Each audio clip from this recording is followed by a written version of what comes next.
you to the series of knowledge book. We are learning about MPGK, and here today's topic is the glance of geography of Madhya Pradesh. Madhya Pradesh के geography से related कुछ glances को हम cover करेंगे.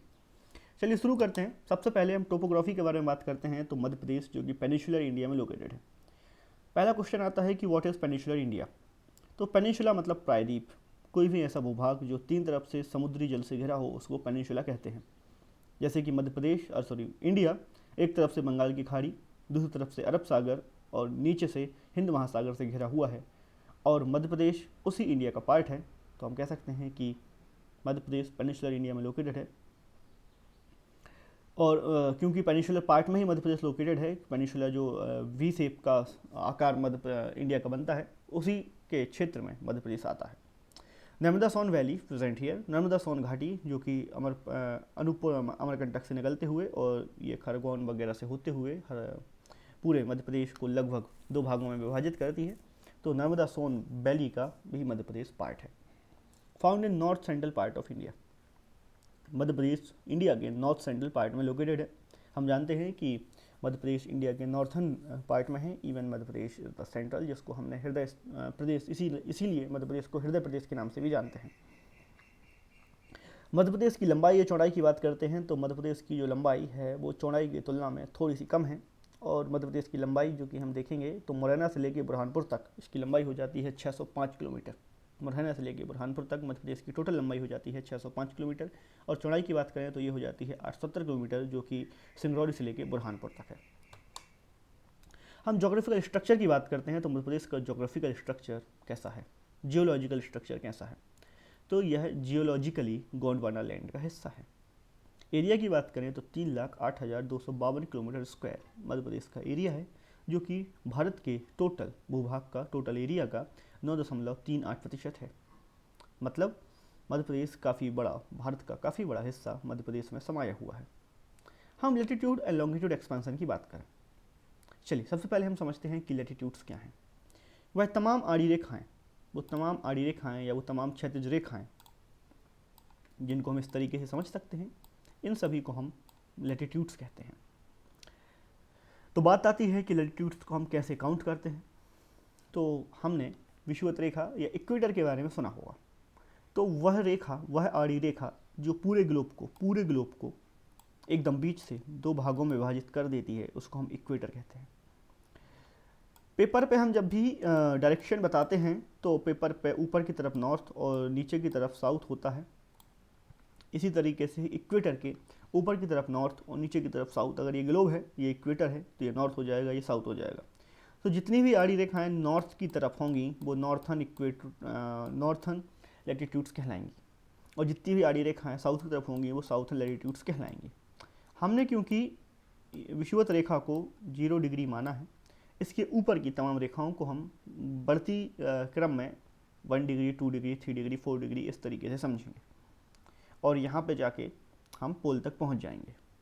इसी तरीके से जब हम साउथ में जाएंगे तो 1 degree south, 2 degree south, 3 degree south, इसी तरीके से हम साउथ में भी इनको गिना करेंगे. चलिए, ये तो हो गया लैटिट्यूड और लॉन्गिट्यूड, लैटिट्यूड के बारे में. अब बात आती है लॉन्गिट्यूड्स की. तो तमाम खड़ी रेखाएं लॉन्गिट्यूड्स कहलाती हैं. खड़ी रेखाओं को हम कैसे देखते हैं. तो लॉन्गिट्यूड्स लैटिट्यूड्स को हम इसलिए समझते हैं ताकि हम किसी भी ज्योग्राफिकल पोजीशन को आसानी से लोकेट कर सकें, उसकी पोजीशन को बता सकें. खड़ी रेखाओं के बारे में बता दें, ये वो काल्पनिक रेखाएं हैं जो मध्य प्रदेश ग्लोब के केंद्र से होते हुए गुजरती हैं. मतलब जो पोल हैं यानी कि केंद्र से होते हुए गुजरती हैं. जैसे एक ये नॉर्थ पोल और ये साउथ पोल. तो ये इस तरीके से हमेशा पोल से होते हुए और पोल पर आकर ख़त्म होती हैं. मतलब इनकी जो दूरियां हैं ये पोल पे मिनिमम और इक्वेटर पे मैक्सिमम होती है. अब हम ये जानें कि मध्य प्रदेश ईस्टर्न लॉन्गिट्यूड में लोकेटेड है. अब ईस्टर्न लॉन्गिट्यूड में कैसे. तो ग्रीनविच टाइम मेरिडियन, जिसको हम 0 डिग्री लॉन्गिट्यूड के नाम से जानते हैं, इसी के आधार पर हम पूरे विश्व का समय भी निर्धारित करते हैं. हम उससे ग्रीनविच टाइम मेरिडियन जो कि ब्रिटेन लंदन में स्थापित है, और हम उससे पूर्व में मध्य प्रदेश या भारत आता है. तो क्योंकि हम उसके पूर्व में हैं, इसलिए हम ईस्टर्न लॉन्गिट्यूड में मानते हैं, ईस्टर्न लॉन्गिट्यूड में हम अपने आप को कैलकुलेट करते हैं। चलिए अब हम इंडियन गवर्नमेंट और स्टेट गवर्नमेंट के डाटा को एनालाइज कर लेते हैं। तो अगर मध्य प्रदेश इस तरीके से लोकेटेड है, तो ये हो जाएगी इक्वेटर, ये हो जाएगी जीएमटी ग्रीनविच टाइम मेरिडियन, तो ये हो जाएगा इसका ईस्ट और ये हो जाएगा इसका नॉर्थ। चलिए बात करते हैं कि इंडियन गवर्नमेंट के हिसाब से Madhya Pradesh 21 degree 6 minute north से लेके ईस्ट से लेके 26 डिग्री 30 मिनट ईस्ट तक फैला हुआ है। लॉन्गिट्यूड की बात करें तो 74 डिग्री 59 मिनट नॉर्थ से लेके, क्षमा कीजिए फिर से बता देता हूँ, 21 डिग्री 6 मिनट नॉर्थ से लेके 26 डिग्री 30 मिनट नॉर्थ तक इंडियन इसका लैटिट्यूड है। और लॉन्गिट्यूड की बात करें तो 74 डिग्री 59 मिनट ईस्ट से लेके 82 डिग्री 66 मिनट ईस्ट तक मध्य प्रदेश का एक्सपांसन है। हम स्टेट गवर्नमेंट की बात करें तो 21 डिग्री 21 मिनट नॉर्थ से लेके 26 डिग्री 55 मिनट नॉर्थ तक, और लॉन्गिट्यूड की बात करें तो 74 डिग्री 2 मिनट ईस्ट से लेके 82 डिग्री 48 मिनट ईस्ट तक मध्य प्रदेश का लॉन्गिट्यूडनल और latitudinal expansion government of India के अकॉर्डिंग है। चलिए आमतौर पर हम जो देखते हैं ये वाला डाटा और ये वाला डाटा, ये काफ़ी ज़्यादा एक्सेप्टेड है और काफ़ी बार एग्जाम्स में ये डाटा प्रोवाइड किया जाता है और मल्टीपल चॉइसेस में। ट्रॉपिक ऑफ कैंसर जो कि 23.5 डिग्री मध्य प्रदेश को 2 बराबर हिस्सों में बाइसेक्ट करती है, मध्य प्रदेश से होकर गुजरती है, और यह 0 डिग्री इक्वेटर से नॉर्थन हेमिस्फीयर की तरफ 23.5 डिग्री की रेखा होती है, जिसको हम ट्रॉपिक ऑफ कैंसर के नाम से जानते हैं, कर्क रेखा के नाम से जानते हैं। और इतने पे ही 23.5 डिग्री पे साउथ में जो रेखा पाई जाती है उसको हम ट्रॉपिक ऑफ कैप्रिकॉर्न या मकर रेखा के नाम से जानते हैं। और जो हम त्यौहार मनाते हैं संक्रांति, वह वही है कि 14 जनवरी 15 जनवरी के दौरान जो सूर्य है वो मकर रेखा में प्रवेश करता है, मतलब मकर रेखा की तरफ उसका प्रवेश हो जाता है, और वहाँ से जो है ठंड वगैरह और ये सब अलग अलग जो सीजन्स हैं उसको हम स्टडी करेंगे, ज्योग्राफी का पार्ट है उसको हम कंटिन्यू डिटेल्स में पढ़ेंगे।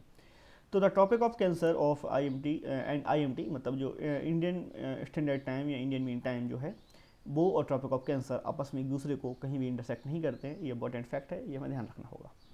जो हमारा इंडियन मीन टाइम है वो 82.5 डिग्री ये सिंगरौली से पास होता है, ये भी एक इम्पॉर्टेंट फैक्ट है और हमें मालूम होना चाहिए। हम जियोग्राफिकल पोजीशंस की बात करते हैं मध्य प्रदेश की, तो ये सेंट्रल में लोकेटेड है, इंडिया के मध्य में मध्य प्रदेश लोकेटेड है। पंडित जवाहरलाल नेहरू ने इसको हार्ट ऑफ इंडिया या फिर मध्य भारत के नाम मध्य प्रदेश के नाम से 1956 में यह नाम दिया। ट्रॉपिक ऑफ कैंसर जो कि 23.5 डिग्री है, ये मध्य प्रदेश के 14 जिलों से होकर गुजरता है, और सेकेंड लार्जेस्ट स्टेट जो है मध्य प्रदेश, ये राजस्थान के बाद दूसरा सबसे बड़ा स्टेट है। मध्य प्रदेश एक भू अधिष्ठित या लैंडलॉक्ड स्टेट है जो किसी भी तरफ से किसी भी समुद्री सीमा को टच नहीं करता है, हम समझेंगे। यूपी जो मध्य प्रदेश के नॉर्थ में स्थापित है, ये यूपी मध्य प्रदेश का नॉर्थ पोजीशन है ये, और ये मध्य प्रदेश की सबसे लंबी बॉर्डर शेयर करता है जो कि यहाँ मुरैना से लेके सिंगरौली तक, जो भी करीब करीब 14 जिलों को मुरैना, भिंड, दतिया, शिवपुरी, अशोकनगर, सागर, छतरपुर, टीकमगढ़, निवाड़ी, पन्ना, सतना, रीवा, सीधी एंड सिंगरौली। चलिए छत्तीसगढ़ की बात करें तो ये ईस्टर्न, क्योंकि ये मतलब ये ईस्टर्न पार्ट है और छत्तीसगढ़ यहीं ईस्ट में स्थापित है। फिर राजस्थान की बात करें तो वेस्ट, ये वेस्टर्न पार्ट है और राजस्थान ये वेस्ट में पाया जाता है। गुजरात की बात करें तो ये हो जाता है साउथ वेस्ट, ये मध्य प्रदेश का साउथर्न हिस्सा है और ये वेस्टर्न हिस्सा है। तो गुजरात एक छोटा सा भाग अलीराजपुर और झाबुआ सिर्फ 2 जिलों के साथ अपनी सीमा बनाता है, ये साउथ वेस्ट में पाया जाता है। महाराष्ट्र की बात करें तो ये एंटायरली साउथ में है, तो हम देख सकते हैं महाराष्ट्र की लोकेशन ये साउथ में, यहाँ पे बालाघाट से लेके अलीराजपुर तक महाराष्ट्र फैला हुआ है। चलिए तो ये था आज का सेशन और आज के लिए इतना ही। उम्मीद है कि आपको मध्य प्रदेश के कुछ ज्योग्राफिकल फैक्ट्स के बारे में अच्छी जानकारी मिली होगी। हमने मध्य प्रदेश के ज्योग्राफिकल पोजीशंस के बारे में जाना, जियोलॉजिकल स्ट्रक्चर के बारे में जाना, लैटिट्यूड एंड लॉन्गिट्यूड के बारे में जाना और टोपोग्राफी के बारे में अध्ययन किया। सो उम्मीद है कि आपने इसको एंजॉय किया होगा और आपके लिए यह काफ़ी ज्ञानवर्धक रहा होगा। So thank you so much. This is Mohit Chaube with you in the series of Knowledge Brook, and knowledge is the brook of success. उम्मीद है ये आपको पसंद आए, और do like and subscribe for more further updates, and the continued lecture on MPGK will be there with you. Thank you so much.